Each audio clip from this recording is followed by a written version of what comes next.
بسم الله الرحمن الرحيم. متابعي كبسولة رياضية، مبروك مبروك للنادي المصري، مبروك للكابتن حسام حسن.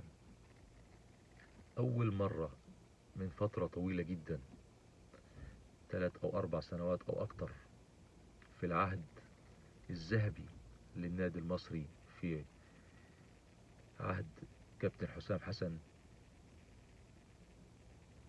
بجد بجد أنا استمتعت أمس وأنا بتفرج على المباراة بين النادي المصري ونادي الزمالك.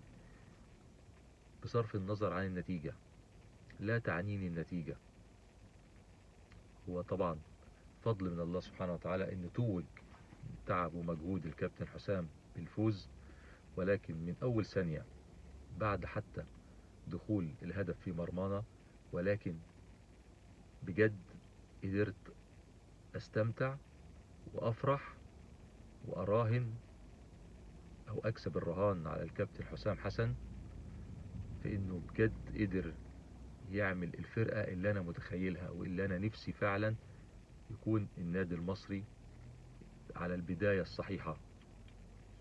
فريق بيلعب كرة قدم حقيقية، كرة قدم شاملة، في جمل تكتيكية بتتعمل، في جمل ازاي اقدر اجيب هدف واجيب جون. فريق خطوطه متقاربة، فريق بيلعب في هدف وهو الهجوم علشان اكسب المباراة. تأخر بهدفين، وهو ده هو ده النجاح، ان انت تقدر تعمل ريمونتادا وترجع للمباراة. كان في مدرب كبير جدا اسمه تيلي سانتانا، كان مدرب البرازيل، يقول لك انا يدخل فيا هدف وهدفين ما عندي مشكلة لاني هكسب ب3 وب4. ففي استراتيجية هجومية للفريق.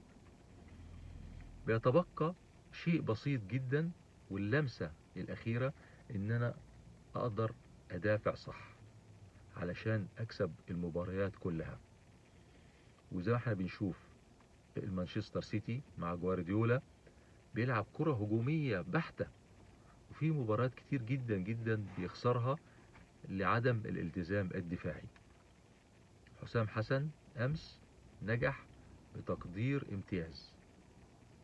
بتمنى تثبيت التشكيل، بتمنى البحث عن اللاعب رقم 4 واللاعب رقم 5، وهم دول السرد باكين اللي أي فريق في مصر على فكرة حاليا محتاجهم، حتى الأهلي حتى الزمالك. بتمنى حسام حسن يبحث عن لعيبة بمواصفات معينة للمركزين دول. النادي المصري بينقصه لاعب خط وسط يكون صانع ألعاب، يتحكم في رتم المباراة من ناحية السرعة أو البطء، يقدر يكشف الملعب، يقدر يبني الهجمة بشكل سريع. النادي المصري محتاج سترايكر. مروان حمدي موجود بس يكون ثابت، يكون يلعب مباريات كتير، ياخد ثقة المباريات وياخد ثقة الجماهير. النادي المصري ان شاء الله يعمل موسم ولا اروع، ويكون بداية ان شاء الله للمنافسة على لقب الدوري والكاس، ويلعب ان شاء الله في الكونفدرالية بإذن الله.